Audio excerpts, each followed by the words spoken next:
Mrs. Brown's Boys star Brendan O'Carroll is mourning the loss of his sister Fiona after she died in Canada last month.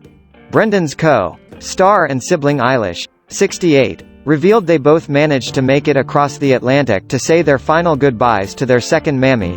Opening up about their family loss, Eilish told how her comedian brother was able to have one last laugh with Fiona. She told the Irish Mirror, "An awful lot had to be halted for me recently. Sadly my sister took very ill and passed away in Canada on March 3rd.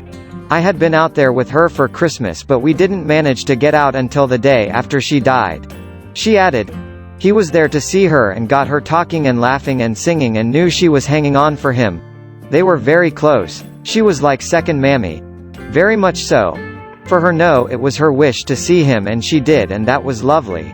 The Dublin native said it was blessing the tight-knit family finished filming all round to Mrs. Brown's before Fiona's devastating death as they were able to mourn together. The 68-year-old star added, "We got to stay there for couple of weeks. And then we flew back here and we flew into lockdown actually.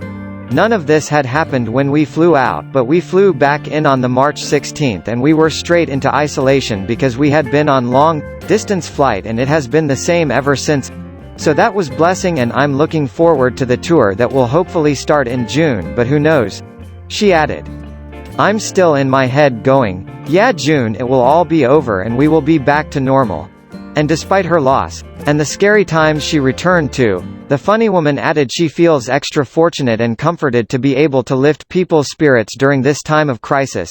Eilish said, "Comedy tends to thrive in times like this, like in the last recession comedy took off."